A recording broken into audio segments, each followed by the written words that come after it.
It's Song Talk Radio. Welcome to Song Talk Radio, the show with songwriters talking to other songwriters about the craft of songwriting.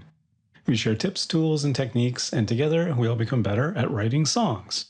Dialing in from our headquarters in Toronto, I'm Neil Modi. My usual co-host Phil Emery is away on assignment. So for everyone else, please send your comments and questions to @SongTalkRadio on Facebook or Instagram, or feedback at songtalk.ca for the email, and we'll share your thoughts on the show. And please visit songtalk.ca to see the show post for this episode, to find links to resources we mention, and to download lyric and chord sheets to follow along with the songs that we feature. Tonight, we're very happy to welcome indie folk singer-songwriter Rogan Mei to the show. How you doing, Rogan? I'm doing great. Happy to be here. Great to have you on the show. And before we get to Rogan's great song, just another reminder about our songwriting challenge for 2025 is to write a song in an odd time signature. You can check out the resource page at songtalk.ca and see past episodes about odd time signatures and a couple of other video resources and stuff.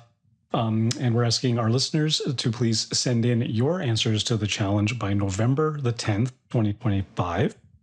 Shortly before then, Phil and I will be sharing our answers to the challenge. And then after November 10, we'll be sharing our listeners' answers to the challenge, which is always a wonderful time to share our listeners' songs and see how everyone else handles the challenge.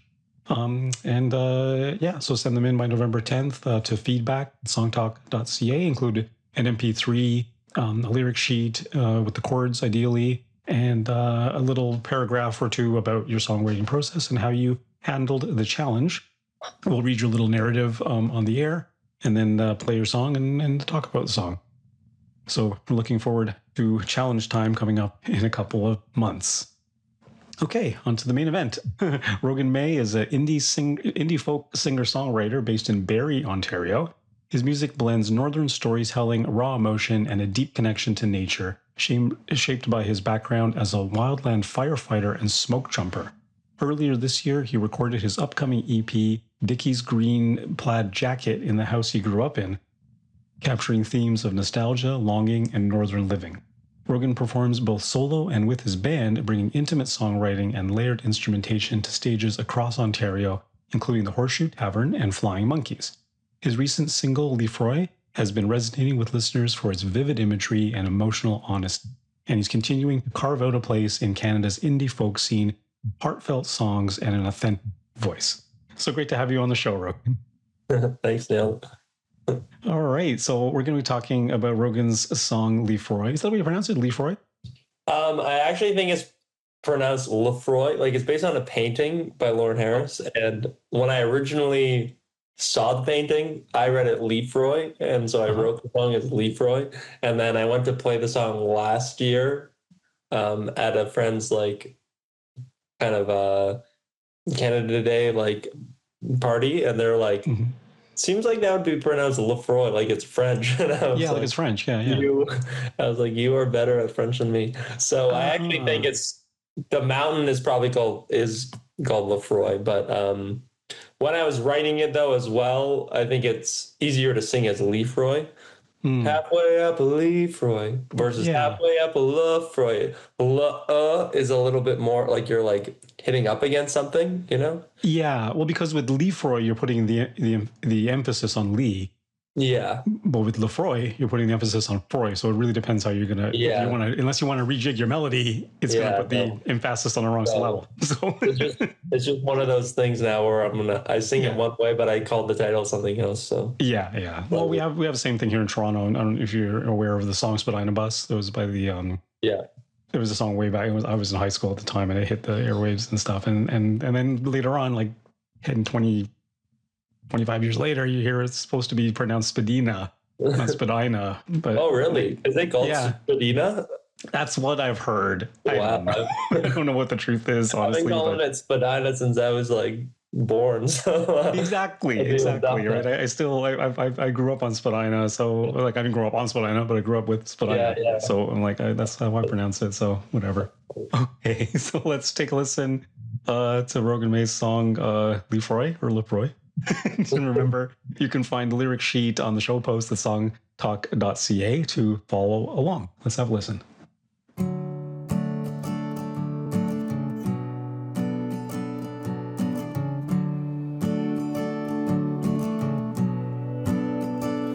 Well, I'm halfway up a Lefroy and I'm reaching for the clouds, but I just can't seem to touch them, no matter how far I stretch out. And I got so quick to climbing, thinking I'd be feeling tall. Now I see it's just the ego, got me singing up here at all. Where are you now? Where are you now? Oh, come on now, Amanda, you keep moving far away. I hear the whisper of the white pine say, it's all gonna be okay.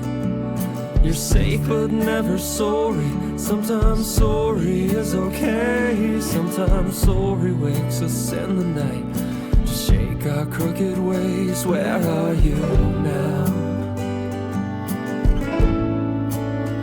Where are you now? So I stand on top of Lefroy and I look out at the world, and I wonder how much searching till I find myself a girl. Wonder how long it can be till I come to see the light, or if this dimness proves to be the lover of my kind.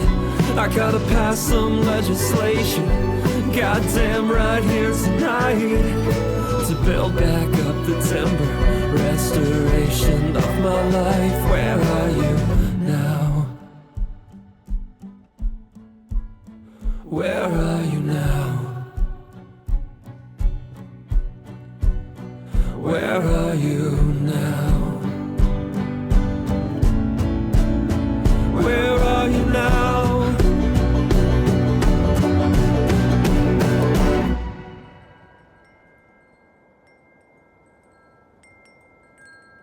It's all so clear, it's all so easy, looking out from up above. On the ground, these vows may burn up when push comes to shove.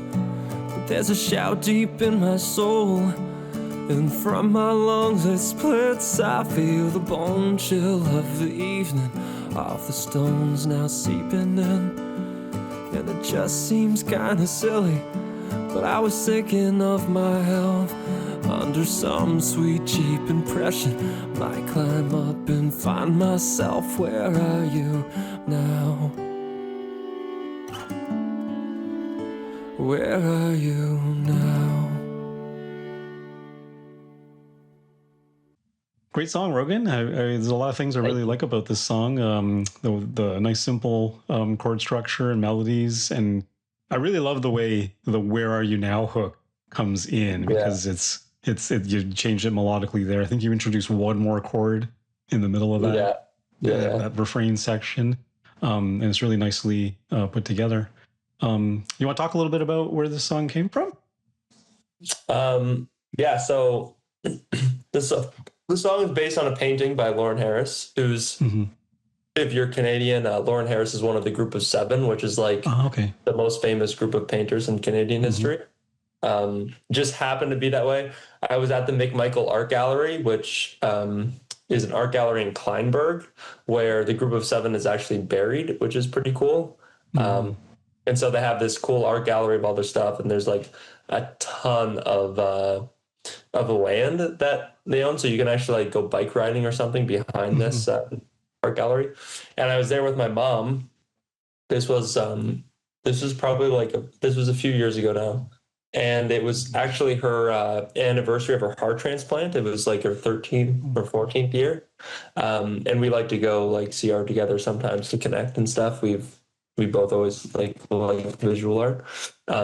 And so we were going through, and then I saw this picture of a mountain called Mount Lefroy, and I was looking at it, and I just got this melody in my head.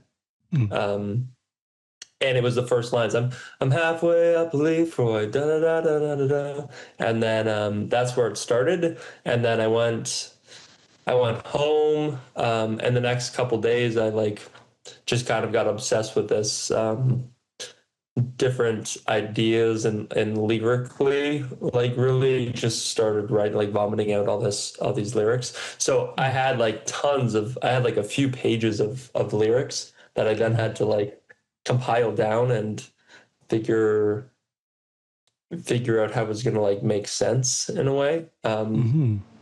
And um, yeah, I'm obviously very connected to nature, and I've had a job where I'm in Canada's like wilderness a lot. So some of it's connected to that. Other things is connected with um, kind of like the push and pull of where I had this job that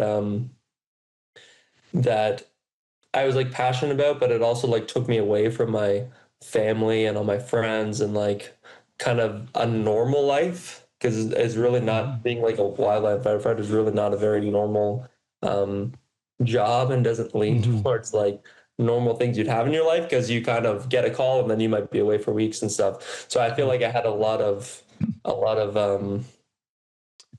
maybe not maybe not suppression, but like pressure on me, because I also wanted to do stuff like in music, and this was the point where I put myself back through college to like go for music after I already had a bunch of years, like 6 years as a firefighter, and had different things happen where you have friends leave and go. There's a part where it's like, come on now, Amanda, you keep moving far away, blah blah blah, and that's kind of like an ode to um, both my cousin Amanda and to just people in my life in general who, I was moving around so much to like pursue this job that you end up having these people who are like really close to you, and then suddenly like you're moving on or they're moving, and then you don't see them anymore, and it's like, what happened to you? Like where are you now? Exactly. Yeah. So that's where Okay. like that hook kind of came from. Okay. So you were sort of inspired by this painting to pull into that personal experience, or did you always kind of want to write a song about that topic, but then the painting sort of gave you the avenue or the roadmap towards it or something? No, I wouldn't say any of my songs are things that I've always wanted to write about, honestly. It's more like that was like the initial spark, and then my like it's almost like my body just like it's almost like cathartic, like my my subconscious or like my emotions or whatever. Even sometimes it's things I'm processing, but I can't comprehend at the time. And then, months later or a year later, I look back at the song and I'm like, oh, like that's what I was going through. That's why this like came out of me at that time. But sometimes in the moment, it's like I just start, writing into my notes or writing into my journal, and makes me feel a way, but I don't necessarily like know why I'm writing what I'm writing. Sometimes I have to like step back after and make space to be like, what is this? What is going on here with this song?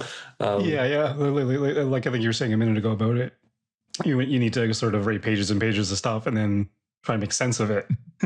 Yeah. Right. Like what am I actually trying to say? So you're actually trying to take all that material and whittle it down so it does have some focus and does have some kind of story to it, right? Yeah, and obviously like I want my music to be like digestible in some sense, and I want to be true to myself, but I also want some success and for people to be able to listen to it. And it's like, if I just put together a song that was 10 minutes long of all these random thoughts, like your songwriter, like brain of like logic has to step in at some point and be like, okay, that's all good material, but you're going to have to part with a lot of this, and you're going to have to like, a lot of this is going to have to die, but in order for you to get to this song that's 3 to 4 minutes long and is something approachable that someone can digest. Otherwise it's just like a big blah that how can you grasp lines from someone else. Like I might be able to understand reading through all these random lines, but how someone I don't know if you don't have that repetition of like a theme, like where are you now coming back, or like even the line Lefroy coming back, how do you make it uh almost like a communicative experience of a song versus just for me, you know what I mean? Yeah, and I think that's fine, and I think what you accomplished is pretty good because it's kind of open enough to let anybody bring their own experience into it, right? Like when I read your lyric, I I even thought to myself, maybe it's more about a personal journey about climbing, the metaphorical climbing of a mountain, right? And you Yeah. reaching for something but not quite getting there or not quite Yeah, and it accomplishing is that, that right? too. And it is Yeah. that too. Yeah, there's different ways of thinking about it at different times. Sometimes it's the part about other people, and then sometimes it's like where, especially when I'm singing it, because I sing this song a lot, because I found people will both connect with like the story of it and the song. So I do play it a lot at shows and at gigs and stuff. And sometimes I think like the Where Are You Now is directed at myself. Like sometimes it's like I'm a very I'm a person who's like very very wanting to like improve himself, and sometimes maybe too much, like having like a it's like your life is like a renovation project that just never ends, and Yeah. so sometimes I think I sing it and I think like, am I speaking to myself, like where is this best part of myself, or where is like this part of myself that is a center, like is me actually, and like like where is that, where's Rogan, you know what I mean? And then other Yeah. times I think it might be like kind of directed at however I think about God. It's like sometimes you have like hard times in your life, and it doesn't feel fair that certain things are happening the way that they're happening. And then I grew up very Catholic, which I wouldn't say I'm Catholic now, um, but I still have like faith and stuff, and sometimes it's kind of like, okay, if this God is out there, like where are you? Why is this happening to me? Why would you choose for this to happen to me? Where is your plan? Where are you in this moment of difficulty, kind of thing? So there's a lot of Yeah. like there's different layers for me for this song in those lines. Yeah, and I think that's pretty clear. Is that it's, yeah, different layers and different interpretations, and I think it sounds like you're okay with that. Like you don't need to necessarily have your audience understand what your message was necessarily, Yeah, or your no. particular angle on it was. Yeah, no. Yeah. Let's talk a little bit about the editing of the lyric though, because that's an interesting thing for me. I tend to write myself like I don't journal or anything like that, so I kind of go straight into the song, but we'll do a lot of editing, but everything's always in the context of a verse or a chorus or something like that. So do you sort of journal out, sort of just dumping like a thought dump kind of thing, and then whittle lyrics out of that, or how does it work Um, for you? yeah, I'd say most of the time I vomit dump into my notes app, like on my phone. Mm-hmm. Um, Depending on where I'm going through and what I'm doing at the time, it's just like that's what's available. Sometimes I'll go for a run. Like I was out for a run today, and I was going through some stuff with a girl over the last few days, and so I started running, and then it's like part of me knows I need to bring my phone, even though I have like a watch that's gonna like keep my speed and everything that I know, Right. because I Yeah. know like I'm gonna be a kilometer into this run, and I'm just gonna start having these song ideas or like thought. I don't know. I feel like I've been songwriting for so long that now a lot of my like how I connect with my experience comes most directly through songwriting. Like it, there's like there's an element of like of I guess like professionalism of having done something a lot that connects to like the raw emotion of how you're feeling as a human being. And so now you have this situation where that like professional side of you who like can make something, an idea that's big, condense into like intimate line. I just find like sometimes when I'm running or something, a line will come to me and I'm like, that is actually how I'm feeling. And it does rhyme and it does like, it is condensed. That could fit in a song.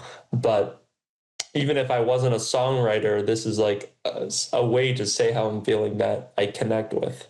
So some, a lot of time it would come like that. And then, yeah, I have to circle back and be like, um, which of these songs connect together?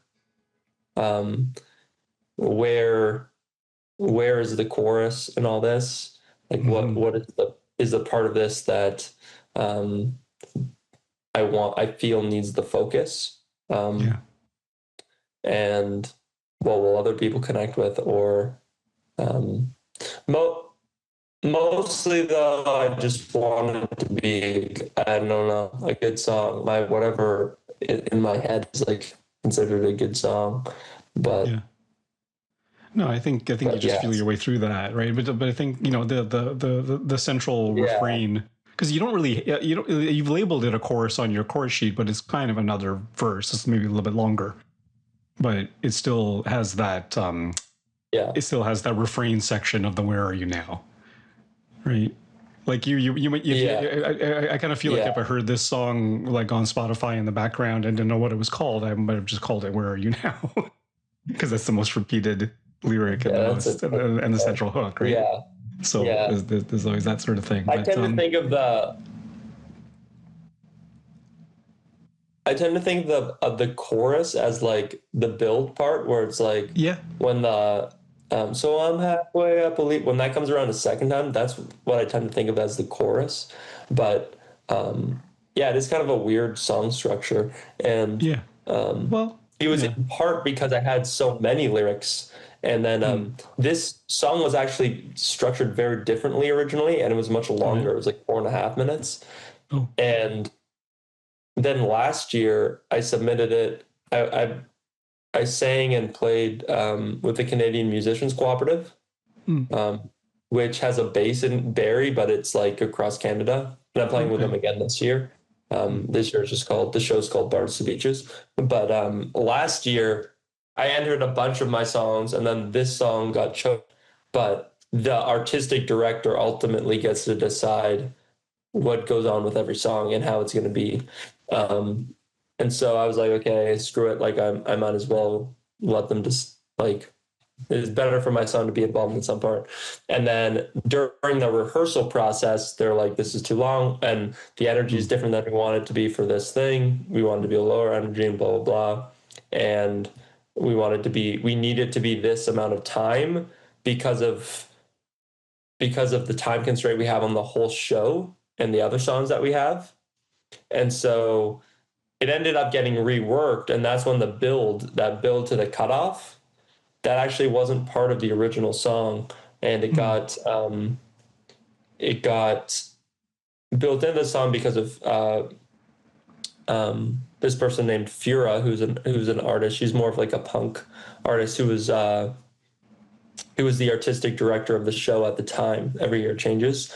And so her interpretation of the song and what she wanted for the show, for it to be the sentimental moment, came into play where it had this big choke, and then it was just me and the guitar, and then it was like a sentimental moment, we call it in the system, like performance system that we use to talk about the show, where they wanted, at the end of my song, they wanted to be at a point in the show where nobody claps, and it's just like a very like low energy, like touching moment. So the goal for my song in their show was for nobody to clap at the end and then for people like really heartbreaking almost.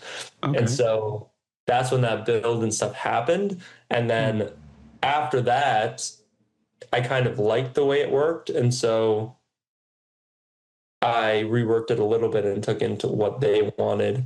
And then some of the things that they did to it that I didn't quite like, I brought back in. Okay. Like the very last line of the song, they had cut off one of the that last line Oh, and said really? there's too many lines at the end. Um, but I thought I needed that line. I think the last feel so clear, so easy. Under some sweet cheap impression. Yeah, under some sweet cheap impression, I might climb up and find myself. Yeah, I really like that line. Yeah, which I think really like wraps up the song really nicely lyrically. Yes. And so after it was done, after that show was done, I could bring it back to my band and play it however I wanted. I was like, you know what? I think I need this line in it for me as a lyricist. It brings it back in where it's just like, yeah, that realization that, it's very romantic to think, I'm gonna hike this mountain and at the top, everything's gonna be so clear and like my life's gonna be different because of the view and like, I can take a picture from up there and blah, blah, blah. And it really is, I like that line because it really is like a sweet but cheap impression. It's like, it's easy to get that in life, like those, you go do X, Y, or Z that just looks fancy, but that's not going to solve the problems you have in your life, right? Exactly. Yeah, it's got that kind of bittersweet notion to it. Yeah, which is kind of nice. Yeah, so that's kind of cool. So you actually let it evolve through this experience with this group and everything, and actually came back halfway, not even halfway, but a little bit. Yeah, whatever. That's interesting. So so to you, this is the final version of the song. Then your earlier version is now out the door. You never perform it. You're not going to record that one. No, I never played the early version. Okay. A little part of me is like, because I used to do something melodically in the chorus, which was like it was a counter melody that was like bum bum ba dum bum bum bum ba dum bum ba dum bum bum bum. Okay. And sometimes I think back to that being like, I wish I could hear that in the song. But overall, I think the version that it is now is a pretty solid version, and I'm happy with it. Yeah, it's pretty tight and focused. Like you were alluding to this before about whittling away all the stuff and trying to bring it to some clear focus, because, like you said, it's not a very long song, and it's about one thing.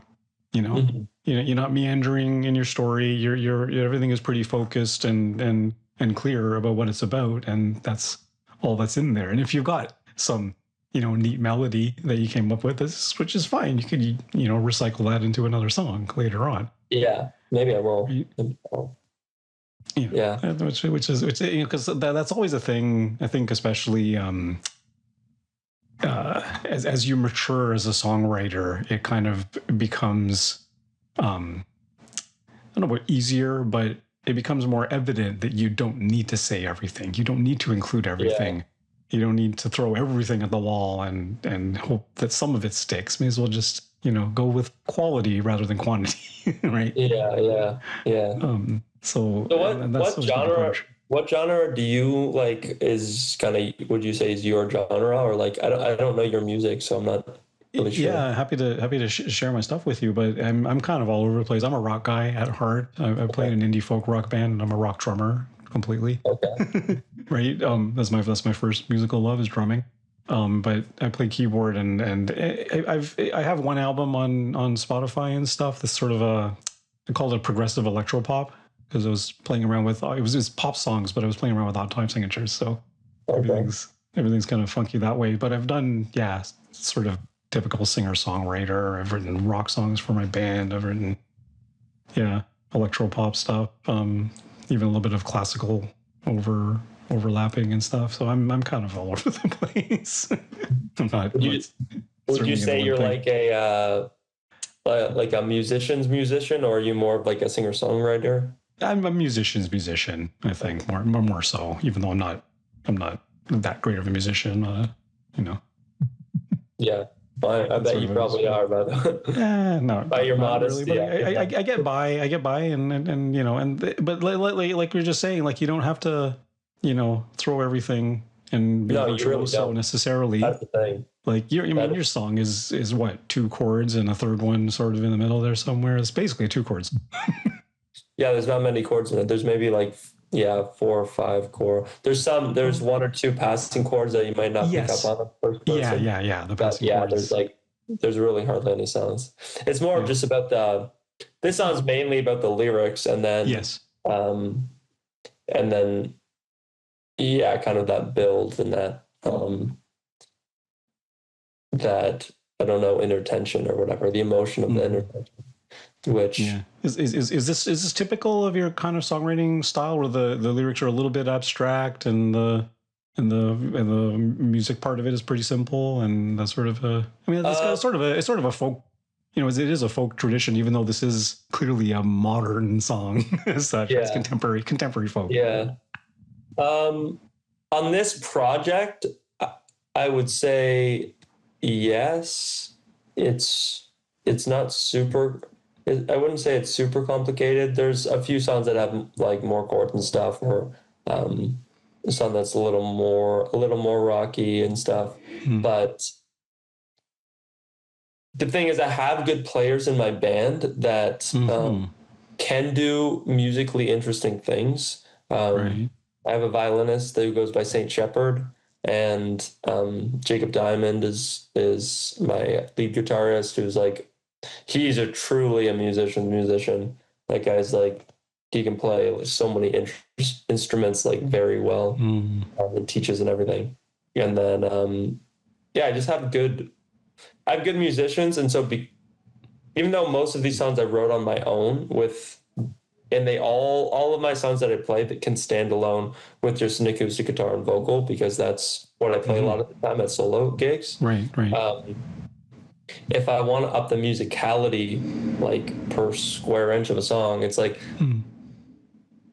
if I can give these guys more freedom, essentially. And now I'm starting to write songs with a little more space without lyrics, knowing that I have people who can do something interesting or say something with that space. So that's been kind of like a growing part for me as a songwriter, because originally when I was learning songwriting, it was very like, well, the words, like how does all this play out? And then because I didn't have a band, and then once you have people that are good and you like their music and musical ideas, and they're good at connecting with the vibe that I want, then it's like, should I write a bridge lyrically, or should I have a space for them to do some kind of solo, or the lead guitar and the violin to play off each other, or maybe there's like a drum solo or a bass part? Kind of gives you a little more options, and takes off the pressure for me to think every song needs to have a bridge, or every song needs to, have a third chorus instead of like a second part of a song where it's just music, you know what I mean? Right. So yeah, I'd say it comes differently. I write a lot though. Like I haven't released that much music, but I've written a lot of songs. And like most songwriters, most of them, stay inside your phone. But I do write more complex, like chordal songs and different genres and stuff. That sometimes I'll write a song that's in a very different genre, like a punk song, that I'm just like, this doesn't make sense for me as an artist to ever release, really, unless something really big changes in my life. But it's good. It's both fun and gets a different energy out of my body, and might end up helping me write the more folk songs by knowing what folk is not. If I write a rock song, even if it doesn't see the light of day, at least I understand more what a rock song is versus what a folk song is. Yeah, for sure. I mean, it's a good exercise. We have we have a regular co-host on our podcast, Blair Packham, who was in a big band back in the 80s. There's the lead singer of the Jitters back in the day. And funny you bring up Blair. Blair was actually my songwriting teacher at. Oh, was he? Okay, because so you studied with Blair, because he always says that he tells his students to write a quote unquote country song, and very few of them actually get it. Yeah. I was one of the ones who got it, but folk is pretty adjacent to country. I wrote a good song called Uncloud My Heart or something like that. which was it was very country and stuff. But yeah, Blair was a great songwriting teacher. Oh, for sure. He knows his stuff. He knows his stuff inside and out. Yeah. I can't say I've ever wrote a country song. I joked that I wrote a country song once because it was kind of a rock song, but it was emotionally vulnerable in a way that I never wrote before. So I call it my country song. Yeah. Whatever. Yeah, he did a bunch of good exercises. The biggest thing is he made a very good, just with his personality, he made a very good space in the classroom for people to feel like they could, make whatever they want. And because most of the time you'd have to either play the song in his class, like live, or like if you really didn't want to, he would let you play a recorded version, but he like pushed pretty hard for you to play it live, like because he thought it was important for you to play it for people. And but yeah, it was a very open space to play whichever songs you wanted to. Yeah, we did one. It was like a news article. He was like, you have to find a news article and then whichever one you want, but you have to find a news article and then write a song about that news article. Okay. So these different like challenges. Yeah. That it's almost freeing in a way, because at first I remember at the time it felt, you feel like it's a constraint, but then to not have to write something that's directly linked to your life and how you're feeling is actually very nice sometimes when you've been doing that a lot. Yeah. It's like, okay, I can just pick something that's not about me or about X person or whatever. Yeah, which is a great way to do it. But I feel like no matter what you do, you're going to inject yourself in there somewhere. Like you could say this song, Lefroy, is based on a painting, but most of the content is about your own personal experience. Let's be honest. Yeah. Right? Yeah. Of course. Yeah, it is. Like if someone else wrote a song based on that painting, they would come up with a completely different narrative than you did. Yeah. I guess it's not based, it's more inspired. Inspired by. Okay, fair enough. Yeah. But no, I know what you're saying. Yeah, I've done that. I've done that once before. I wrote a song based on a book and really trying to inhabit the character of one of the characters of that book. Right. So it had very little to do with me. Yeah. As much. But it's still my point of view on the things. Like it's it's kind of hard to escape you being you, right? Yeah. And it comes, those kind of exercises, I think, it's hard to get yourself to do them if you're not in a situation where you have to do it for a project or whatever. Yeah. But they do improve your craft. Oh yeah, for sure. I do think. At one point in time, I thought, well, all those things, like I can just write whatever I want and I'll get better just by doing. But there's a lot of things that you just won't do naturally. It's like if you're trying to learn an instrument, my dad used to like put me and my two other brothers in a different room when we were first learning, when we were kids. And it's like there'd be like a typewriter in one room, and then there'd be a piano, and then there'd be a guitar in another room. And he would tell you what you had to learn by the time you came back, and then he'd close the door and set the timer. Wow. And you better know this. Wow. You know what I mean? And so when he came back, it's like you knew like he's coming back. I better know like what to do. And that kind of thing, that kind of pressure on you, I do think has value, because I wouldn't have, and they weren't bad songs. He was really into like, the Eagles and the Beatles and stuff. So some of those songs are songs I still play today, like, 15 years later or whatever. Yeah. But having that pressure on you of knowing you have to play this in front of your class and you're getting a grade on it or whatever, does help you do more, I think, than you would on your own sometimes. Oh, for sure. Yeah, the whole idea. I mean, we do a songwriting challenge every year on this podcast, and it's a great way to for one thing, to set a deadline to get something done, and and as well the whole idea, like you say, about feeling like you're being assigned something and it's a restriction. It's actually not, because there's There's often the paralysis I find that comes with facing a completely blank page, right? Mhm. Where you can write anything. So where do you even start? Well, Yeah. start Yeah, with a exactly. news article, right? Start with a Yeah. book, start Yeah. with Start somewhere. something else, Start right? with Start with this something word else. or whatever. Yeah. And to be honest, I mean, when we, even when we do that ourselves, like if it's not outward pressure on yourself, you can even say to yourself, and you do this all the time when you write a song, like you decide to write the song about this experience of of people leaving and not coming back and losing touch with friends and all that sort of stuff, right? You're already filtering, the plethora of everything into this particular story, into this particular narrative, and what your point of view is on it and how you feel about it. So every song you write, you're already starting to do that. It's only when it's assigned from someone external to you that you feel like it's a challenge. But really, you're doing that with every song you write. Yeah, it's true. But yeah, that's a great way to do it. I'm so glad you got value out of Blair's class. I'm sure. I had no doubt you would. he's So been on our show many times, and he's just a fountain of information. Like he's just I'll have to go back and listen. I'll go back and listen to some of the ones he's been on. Yeah, for sure. Because I haven't talked to him in a while, but oh, okay. But he was definitely a wealth of information. Yeah. Yeah, that's awesome.